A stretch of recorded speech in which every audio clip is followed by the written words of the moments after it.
پہلے تو کھاد بڑی مشکل سے مل رہی ہے آج کل. لوگوں نے کہتے ہیں نا آت مچائی ہوئی ہے. لوگوں نے کیا کیا ہوا ہے کہ پہلے چیزیں سٹاک کر لیتے ہیں اور سٹاک کرنے کے بعد وہ اس کی قلت بڑھ جاتی ہے اور جس کی وجہ سے مطلب لوگ مہنگے داموں بیچنا شروع کر دیتے ہیں. تو یہ آج کل ہو رہا ہے اور ان کے خلاف کوئی ایکشن نہیں لے رہے. دیکھیں ڈی اے پی کھاد ہے 8,500 کی، دوسری کھاد جو 2500-2600 کی وہ بھی نہیں مل رہی. اگر مل رہی ہے تو مہنگی مل رہی ہے، وہ بھی کم مل رہی ہے.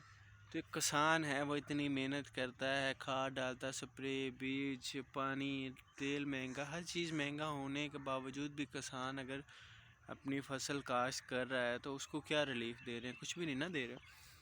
وزیروں کو دیکھیں، بڑی بڑی گاڑیاں، جی پہلے گاڑیاں سیل ہو گئی تھی، بعد میں وزیروں کے پاس آلریڈی گاڑیاں ہیں، ان کو نئی گاڑیاں لے کے دینی ہیں، نئے پروٹوکولز، پتہ نہیں کیا کیا.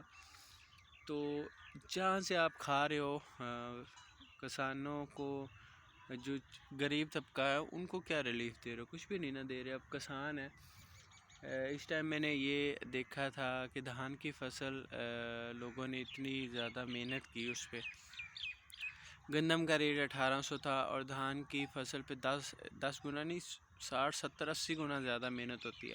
خرچہ زیادہ آتا ہے. اتنے خرچہ اگر گندم کی فصل پہ 10,000 خرچہ آ رہا ہے تو دھان کی فصل پہ 50,000 خرچہ آتا ہے.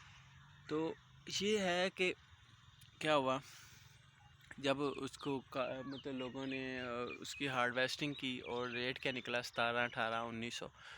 اور مجبوری ہوتی ہے کہ اتنی جگہ ہم کہاں گھر میں سٹاک تو رکھ نہیں سکتے، اور 17 1800 سے اس کی وہ مطلب منڈیوں میں سیل ہونا شروع ہوئی. اور جب وہ کافی مطلب ختم ہونا شروع ہوگی تو کیا ہوا کہ اس کا ریٹ بڑھ کے خشک جو ہے صاف ستھری 2900 28 29 ہوگی. وہ تو فائدہ ان کے لیے ہے نا جو سٹاک کرتے ہیں، جن کے سیلر ہے، جنہوں نے چاولوں کا کاروبار کرنا، وہ ان کے لیے فائدہ ہے. وہ سستی لے کے اسے خشک کر کے سیل آؤٹ کر دیتے ہیں. کسان کا کیا؟ کسان کو تو کچھ نہیں نا بچتا. ہم صرف یہ ہے کہ وہ مجبوری کے تحت اپنی فصل کاشت کر رہا ہے. جس نے ٹھیکے پہ لی ہے پتہ اسے چلتا ہے، جس کی اپنی ہے تو وہ اس کا گزارا ہوتا ہی رہتا ہے، کیونکہ اس نے کون سا ٹھیکہ دینا ہوتا ہے، تو وہ اپنا سرکٹ چلا ہی رہا ہوتا ہے. جس کی مین چیز ہے ٹھیکہ، پیسے پہ لی ہوتی ہے. اب دو طرح کے ٹھیکے چل رہے ہیں، کچھ پیسے والے ہیں، کچھ دانوں والے ہیں. جو دانے والے ہوتے ہیں نا تو 1 ایکڑ سے اگر 20 من دینے ہی دینے ہیں جس سے لی ہوتی ہے، اور باقی کیا بچتا ہے 20 من بچتا ہے یا 30 من بچتا ہے. اس میں سے 15 16 من 17 من تو آپ کے وہ خرچہ ہی نکل جاتا ہے. باقی کیا 10 12 من سے کیا 6 ماہ کی فصل ہے. اگر 1 2 ایکڑ لیے تو اس میں کیا بچے گا اتنی محنت کر کے؟ وہ نا ریلیف نہیں ہے ہر جگہ. پھر ریٹس کوئی نہیں ہے، ہر چیز پہ ستیہ ناش ہوا ہے. گورنمنٹ کی پالیسی ایک حساب سے جو بنانے والے ہیں نا انہوں نے بنائی ہی نہیں ہے اس حساب سے کہ کسی کو ترقی ہو. ان کی پالیسیز ہی غلط ہیں.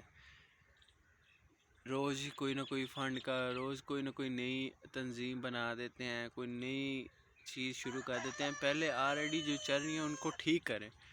وہ ٹھیک ہوگی جب آپ کو ضرورت لگے کہ اب یہ ٹھیک کام ہو رہا ہے، ہمیں اس چیز کی ضرورت ہے، تب بنائیں. اب دیکھیں بجٹ وہ بھی کھا رہے ہیں، نئے جو آپ بنا رہے ہو سٹارٹ کر رہے ہیں وہ بھی بجٹ کھائیں گے، تو کہاں سے اتنا زیادہ پیسہ پورا کریں؟